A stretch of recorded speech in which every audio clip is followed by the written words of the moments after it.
நம்பகமான விஷயங்களை தொடர்ந்து உரையாடி வருகிற நியூஸ் ஃபோக்கஸ் தமிழ் சேனலை சப்ஸ்கிரைப் பண்ணுங்க. தொடர்ந்து ஆதரவு தாருங்கள்.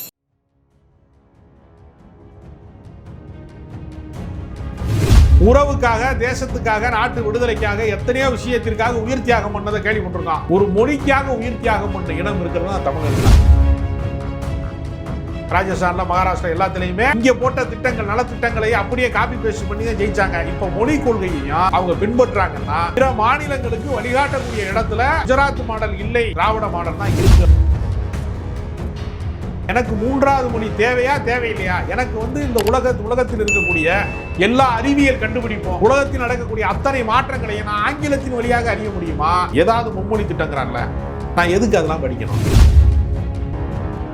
அப்போ ஒரு கட்சி தன்னுடைய தனித்தன்மையை காப்பாற்றுகிற போது இருக்கக்கூடிய அந்த பர்சன்டேஜையும் மதவாதம் வேணும்னு நினைக்கிறவங்களுடைய பர்சன்டேஜும் ரெண்டு எப்படி ஒன்னா சேரும்? மீண்டும் பழைய கற்காலத்துக்கு நம்ம அழைத்து செல்வதற்கு இவர்கள் மும்மொழி திட்டத்தின் வழியாக ஒரு அழைப்பு விடுறாங்க. அதனால மும்மொழி கொள்கை என்பது ஒரு ஏமாற்று வேலை, ஒரு மோசடி திட்டம்.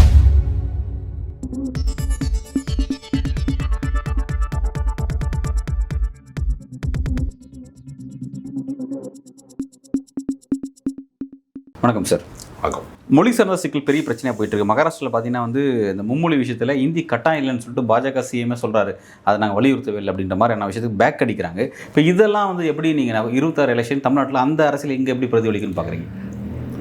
தன்னுடைய தாய்மொழியை காப்பாற்றுவதில் இந்தியாவில் இருக்கக்கூடிய பிற மாநிலங்களில் மொழிவாரி மாகாணங்கள் பிரிக்கப்பட்டதற்கு பின்பு தங்கள் தாய்மொழியை தற்காத்து கொண்ட மாநிலத்தில் தமிழ்நாடு ஒரு முதன்மையான மாநிலம்.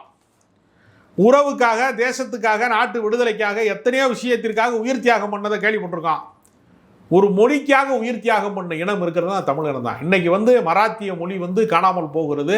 அதை காப்பாற்றுறதுக்கு ஒரே ஒரு வழி தான் இருக்குது, அது தாய்மொழி கட்டாயமாக படிக்கணும் அப்படிங்கிற நிலைமைக்கு மகாராஷ்டிராவில் இருக்கக்கூடிய பாஜகவை சார்ந்தவர்களே அந்த கருத்தை சொல்லுகிறார்கள்னா, இங்கே இருக்கிற இலவச திட்டங்களை தான் கொண்டு போய் அங்கே வச்சு ஜெயிச்சாங்க.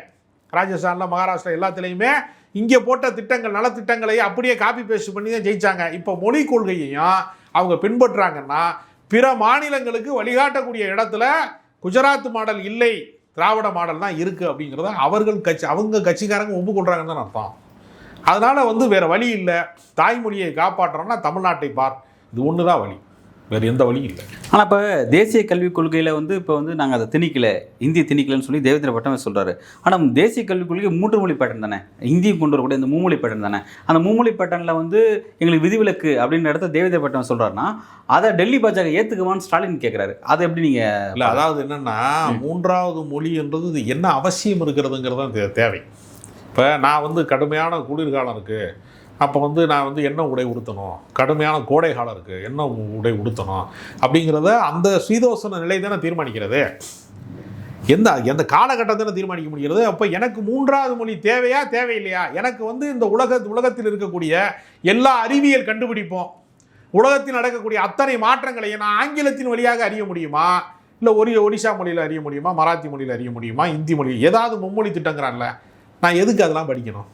இப்போ நீங்கள் ஒரு செல்ஃபோன் வாங்குறீங்க, அது எப்படி பயன்படுத்தணும், இதில் என்னென்ன ஆப்ஷன்ஸ் இருக்குன்னு ஆங்கிலத்தில் தான் உங்களுக்கு விளக்கம் அதில் வருது. உலக நாடு முழுக்க ஆங்கிலம் தான். மருத்துவத்தில் இன்றைக்கி ஒரு அப்டேட் வருது, ஒரு புதிய மருந்து வருதுன்னா நீங்கள் மெடிக்கல் ஷாப்பில் போய் கேட்குறீங்க அப்படின்னா அது ஆங்கிலத்தில் தான் நான் எழுதி கொடுக்குறேன். அப்போ இந்த உலகத்தை தொடர்பு கொள்வதற்கான அதிகார மொழியாக, தொடர்பு மொழியாக ஆங்கிலம் இருக்குது. அதை கற்றுக்கொண்டதுனால தமிழன் ஐரோப்பிய நாடுகள், உலக நாடுகள், எல்லா நாடுகள்லையும் உயர் பதவிகளில் போய் உட்காந்துட்டான். அங்கே போய் அமெரிக்காவில் போய் தமிழ்ச்சங்கம் நடத்துகிறான், கனடாவில் போய் தமிழ்ச்சங்கம் நடத்துகிறான். ஏன்? தன் தாய்மொழியையும் அவன் உணர்ந்து கொண்டு உலக மொழியையும் கற்றுக்கொண்டதுனால அவன் உலக அரங்கத்தில் இருக்கான். நீ மராத்தி படிச்சிருக்கேன், நீ குஜராத்தி படிச்சிருக்கேன், நான் குஜராத்தி படிச்சுட்டு போய் நான் என்ன பண்ணுவேன் கேட்டால் இவங்க சொல்கிறாங்க சமோசா வைக்கலாம், வடை வைக்கலாங்கிறாங்க. அது எங்கள் ஊர்லேயே நாங்கள் விற்றுக்குவோம். அதுக்கு ஒரு மொழிக்கு அவசியம் இல்லை. அதனால் மும்மொழி கொள்கை என்பது ஒரு ஏமாற்று வேலை, ஒரு மோசடி திட்டம். அவனுடைய திட்டம் இந்தியை திணிப்பது தான். வடநாட்டு தலைவர்கள் பேசுகிற அந்த மொழி நமக்கு நம்ம நாவிலே நடமாடினால் அவர்களாக நாம் மாறிவிடலாம், அவர்களுடைய கருத்துக்கு நாம் உடன்பாடு உடையவர்களாக மாறிவிடலாங்கிற சூழ்ச்சி தான் இது. சில பேர் பந்தியில் உட்காந்துருக்கும் போது என்ன பண்ணுவான், பக்கத்துலைக்கு பாயசம் ஊற்றுங்கப்பா, அவ்வளோ நல்லவனாடா நீ கேட்டால் கிட்டக்க வந்தோன்னே எனக்கு ஊற்றுங்கிறான். மும்மொழி கொள்கைங்கிறது இந்த பக்கத்துலைக்கு பாயசம் ஊற்றுங்கிறதா. விருப்பம் என்ன, அவனுடைய திட்டம் தான் அது.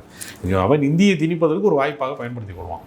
Right sir. ஓகே, இப்போ இந்த விஷயத்தை பொறுத்த வரைக்கும் தேசிய கல்விக் கொள்கைங்கிறது மும்மொழி விஷயத்தை பேசாது, மொழி திணிப்பை பற்றி அது பேசலை, அது வேறு விஷயத்தை பேசுதுன்னு சொல்லி ஃபட்னவிஸ்லாம் சொல்கிறாரு.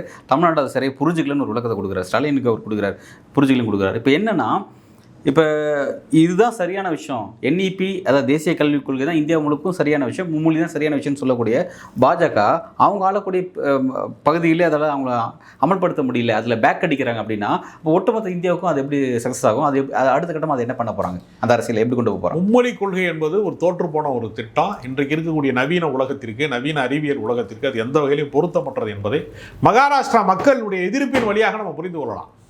அதனால் தமிழ்நாடு சக்ஸஸ் ஆகிருக்கு. இருமொழி கொள்கையின் வழியாக தமிழர்கள் வெற்றி தமிழர்களாக மாறி இருக்கிறான், வெற்றி பெற்றிருக்கான் எல்லா துறைகள்லையும். அதை பின்பற்றுவதற்கு பல மாநிலங்கள் இன்னைக்கு தயாராகிட்டானே தவிர, மூன்றாவது மொழி என்பது அவசியப்படும் போது படிக்கலாமே தவிர அத்தியாவசியமாக கட்டாயமாக எங்கள் மீது நீங்கள் தூக்கி கூட எங்கள் குழந்தைகள் ஆரம்ப பள்ளிக்கூடத்தில் படிக்கிற 1ஆம் கிளாஸில் படிக்கிற 5ஆம் வகுப்பு வரைக்கும் படிக்கிற குழந்தைகிட்ட போய் நீ ஹிந்தி படி என்று கட்டாயப்படுத்தக்கூடாது. அப்புறம் ஹிந்தி படித்து முடித்தவொன்னே என்ன பண்ணுவான்னா, இதுலேயும் படித்து மேலே வந்துடுறாங்க, நீட்லையும் பாஸ் ஆகிடுறாங்க வச்சோம்னா அப்படின்னா அப்புறம் சமஸ்கிருதத்தை கொண்டு வந்து திணிப்பாங்க. அந்த காலத்துலலாம் சமஸ்கிருதம் தெரிந்தவர்கள் மட்டும்தான் மருத்துவர் ஆகலாம்ங்கிற காலகட்டம் ஒரு காலத்தில் இருந்திருக்கிறது. இதெல்லாம் நீதி கட்சி போராட்டத்தில் தான் வென்றெடுத்திருக்கிறாங்க.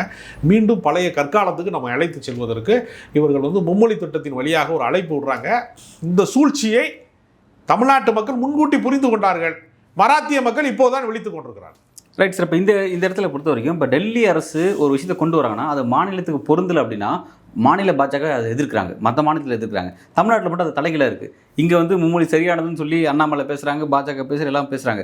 இப்போ அப்படிப்பட்ட பாஜக கூட தான் அதிமுக கூட்டணியில் வந்திருக்குது. இப்போ 26 எப்படி இந்த மாதிரியான கான்ட்ரவர்சியான பிரச்சனைலாம் எப்படி எதிர்கொள்வாங்கன்னு பார்க்குறீங்க? அது ஒருத்தனை சிங்கம் அடிச்சிரும்னு தப்பி ஓடி போகிறதுக்கு எடறி ஒரு பள்ளத்தில் விழுந்தான். ஒரு அதல பாதாளத்தில் தொங்கும் போது சட்டார்னு ஒரு ஆளை விழுது தொங்குச்சு, ஒரு கயிறை அப்படியே பிடிச்சான். பிடிச்சிட்டு ஆஹா பொழைச்சிட்டோம்டா, விழுந்து செத்துருவோன்னு நினச்சேன், பொழைச்சிட்டோம்டா நினைக்கும் போது கீழே பார்த்தேன், பள்ளத்துக்கு கீழே ஒரு பெரிய மலைப்பாம்பு சுருண்டு கிடக்கு. அப்படியே இந்த பிடிச்சிட்டோமே நினைக்கும் போது அந்த விழுதில் மேலே இருந்து ஒரு அணில் அப்படி கிரிச்சுன்னு கொஞ்சம் கொஞ்சமாக கதிரிச்சிக்கிட்டே இருக்கு. எப்படி போனாலும் சிங்கத்திட்ட அடிபட்டு சாக போகிறோமா, மலைப்பாம்பு விழுங்க போகுதா, நடுவில் தொங்குறது எவ்வளோ நேரம்? வருகிற 2026 தேர்தல் என்பது அதிமுகவுக்கு பாஜக விழுங்க பார்க்கிறது. ஏற்கனவே தன்னுடைய கட்சிக்காரர்களே ஒன்றிணைங்கிற பேரில் பிரிந்து கிடக்கிறவர்கள் ஒரு பக்கம் கட்சியை பாதி விழுங்கிட்டான். பாஜகவும் விழுங்க பார்க்கிறது. நடுவில் கொஞ்ச நேரம் தேர்தல் என்கிற விழுதை தொங்கிக்கிட்டு இருக்கார் எடப்பாடி பழனிசாமி. காலம் அவரை கத்தரித்துரும். மீண்டும் திமுக ஆட்சி தான் மலரும். அதற்கான வேலை திட்டத்தை அண்ணாமலை பார்த்துக்கிடுவார், நயினார் நாகேந்திரனை பார்த்துக்கிடுவார், அமித்ஷா பார்த்துக்கிடுவார். எல்லாரும் தமிழர் விரோத போக்கை கையாளுவதன் மூலமாக திமுகவை மீண்டும் ஆட்சிக்கு கொண்டு வருவதற்கு எடப்பாடி பழனிசாமி ஒரு பலியாடாக பயன்படுத்த பார்க்கிறாரு. ஊர் முழுக்க பக்ரீத்து கொண்டாடலாம், ஆனால் அதை அறுக்க போகிற ஆடு மட்டும் கொண்டாட முடியாது. அதிமுக ஒரு பலியாடு. இது அப்படி தான் நீங்கள் பார்க்குறீங்க? அவ்வளோ. சரி, இப்போ இது கூட இன்னொரு விஷயத்த சொல்கிறாங்க. என்னென்னா, இப்போ லாஸ்ட் நாடாளுமன்ற தேர்தலில் பாஜக கூட்டணி 18% வாக்கு பெற்றிருக்காங்க, அதிமுக 20% வாக்கு பெற்றிருக்காங்க. அப்படி இருக்கும்போது இந்த எலெக்ஷனில் அந்த லாஸ்ட் டைம் நாடாளுமன்ற தேர்தலில் பெற்ற வாக்கு பர்சன்டேஜ் ஈக்குவலாக சீட்ஸ் கேட்கலாம் அப்படின்னு சொல்கிறாங்க. அந்த முயற்சி எப்படி நடக்கும்? ஏன்னா அண்ணாமலை தான் வலியுறுத்தாங்க, தமிழிசை சவுந்தரராஜன் தான் வலியுறுத்துறாங்க. அது மோர் தென் 84 சீட்ஸ் கூடுதலாக இருக்க வாய்ப்பு இருக்குங்கிறாங்க. அதை எப்படி நீங்கள் பார்க்குறீங்க? ஏன்னா அது எங்கள் ஆடி மாதம் ஆஃபர் போடுறான், ஒரு சட்டை வாங்கினா ஒரு சட்டை இலவசங்கிறேன். அடுத்த மாதம் போனால் அந்த சட்டை கிடைக்குமா? 2 சட்டை கிடைக்குமா? ஒரு சட்டை தான் திரும்ப கொடுக்குறேன். போன தேர்தலில் இவங்க வாங்கின பர்சன்டேஜுக்கும் வரப்போகிற சட்டப்பேரவை தேர்தலுக்கு என்ன சம்பந்தம் இருக்குன்னு நீங்கள் நினைக்கிறீங்க? பாஜகவை விட்டு அதிமுக வெளியே வந்து விட்டது அப்படிங்கிறதுக்காக ஒரு இஸ்லாமியர் அதிமுகவுக்கு வாக்களிச்சிருப்பாரு, ஒரு கிறிஸ்தவர் வாக்களிச்சிருப்பாரு, மதச்சார்பற்ற சக்தியாக இருக்கிறவர் ஒருத்தர் வாக்களிச்சிருப்பாரு. இப்போ அவர் வாக்கு போடுவாரா? திரும்ப அவர் ஓட்டு போடுவார்? அவர் ஓட்டு போட மாட்டாங்கல்ல. அப்போ ஒரு கட்சி தன்னுடைய தனித்தன்மையை காப்பாற்றுகிற போது இருக்கக்கூடிய அந்த பர்சன்டேஜையும் மதவாதம் வேணும்னு நினைக்கிறவங்களுடைய பர்சன்டேஜும் ரெண்டு எப்படி ஒன்றா சேரும்? ரெண்டுக்கு அடிப்படை நியாயமே இல்லையே. அதனால் இந்த தனித்தனியாக கணக்கு போடுறது இருக்கு இல்லையா, இந்த கணக்கைத்தானே விஜயகாந்துக்கு போட்டாங்க. அவர் எதிர்கட்சி தலைவர் வந்துட்டார், இத்தனை பர்சன்டேஜ் வந்துட்டார், 11.5% வந்தார். அப்போ ஏன் மக்கள் நல கூட்டணியில் விசிகா இருக்குது, இந்த பக்கம் பார்த்தீங்கன்னா கம்யூனிஸ்ட் கட்சி இருக்குது, அந்த பக்கம் வைகோ இருக்கிறாரு, இந்த பர்சன்டேஜ் அவருக்கு 5% இருக்குது, இவருக்கு 3 இருக்குது, அவருக்கு 5 இருக்குது, எல்லாத்தையும் சேர்த்து நம்ம போட்டால் ஏன் சிஎம் ஆக வைகோ இவர் விஜயகாந்த் ஏன் வரக்கூடாதுன்னு சொன்னாங்க? இல்லை, அவர் சட்டமன்ற உறுப்பினர் ஆக முடியாமல் போயிட்டாரா இல்லையா? இதே தான் நடக்கும் எப்பொழுதுமே. இவங்க என்ன செய்வாங்கன்னா, தனித்தனியாக ஒரு கட்சி வந்து தேர்தலை சந்திப்பதற்கும் கூட்டணியில் சந்திப்பதற்கும் இமேஜ் மாறும், அபிப்பிராயங்கள் மாறும், அரசியல் கருத்துக்கள் மாறும். இப்போ வந்து காங்கிரஸ் கட்சி இல்லாமல் திமுக தேர்தலை சந்திக்கிறது, விசிக இல்லாமல் தேர்தலை சந்திக்கிறது, கம்யூனிஸ்ட் கட்சி இல்லாமல் சந்திக்கிறதுனா மதச்சார்பற்ற சக்திகள் சிறுபான்மை மக்களுடைய ஓட்டு வங்கி இல்லாமல் சந்திக்குதுன்னு வச்சுங்க, திமுகவோட வாக்கு வங்கி குறையுமா குறையாதா? நிச்சயமாக குறையும். அதே மாதிரி தான் நீங்கள் கூட்டணியில் ஒரு கொள்கை இருக்கணும், குறைந்தபட்ச உடன்பாடு இருக்கணும், அது நீண்ட கால பயணத்திட்டம் இருக்கணும். இதெல்லாம் இருந்தால் தான் அரசியலில் நம்பகத்தன்மை வரும். நம்பகத்தன்மை இல்லாத கூட்டணி இருக்குல்ல, எடப்பாடி அமித்ஷாவை வந்து வீழ்த்திடுவாரா, அமித்ஷா எடப்பாடியை வீழ்த்துவாரா, ஓபிஎஸ் பின்னாடி இருந்து வேட்டியை உருவாரா, இல்லை வந்து டிடிவி தான் இவர் வந்து ஒரு சட்டையை உருவாரா, இப்படி இந்த மாதிரி ஒரு கூட்டணியை நீங்கள் கொண்டு போய் மக்கள் முன்னாடி நின்றீங்கன்னா இந்த கூட்டணியை மக்கள் எப்படி நம்புவான்? உங்களை நீங்களே நம்ப தயாராக இல்லையே. டிடிவி தினகரன் வந்து எடப்பாடியை நம்புவாரா, சசிகலாவை வந்து பழனிசாமி நம்புவாரா, ஓபிஎஸ் நம்புவாரா, இவங்கள அமித்ஷா வந்து இவர் எடப்பாடி பழனிசாமி நம்புறாரா, நயினார் நாகேந்திரன் வந்து அண்ணாமலை நம்புவாரா, அண்ணாமலை நயினார் நாகேந்திரன் நம்புவாரா? இவெல்லாம் சேர்ந்து ஒரு கூட்டணியை நின்றா மக்கள் எப்படி ஓட்டு போடுவா? மக்கள் நகருக்கு போயிலா? தமிழ்நாட்டு மக்கள் வந்து அரசியல் விழிப்புணர்வு பெற்றவன், தெளிவானவன். அந்த காலத்திலேயே மேடை பேச்சுகளின் வழியாக அண்ணா சொன்னார், மாலை நேரத்து பல்கலைக்கழகங்கள் பொதுக்கூட்டங்கள் எல்லாம் பொதுக்கூட்டம் கிடையாது, மாலை நேரத்து பல்கலைக்கழகங்கள் அண்ணா சொன்னார். அதனால் தமிழ்நாட்டு மக்களுக்கு அரசியல் புரிதல் இருக்கிற காரணத்தினால பொருந்தா கூட்டணியை அவர்கள் ஏற்றுக்கொள்ள மாட்டார். ஓகே சார், 26 காலம் எதை நோக்கி நகர்றது பொறுத்து வந்து பார்ப்போம். பல்வேறு கேள்விக்கு ரொம்ப ஆழமாக உள்ள கருத்தில் வழங்கியிருக்கீங்க. மிக்க நன்றி.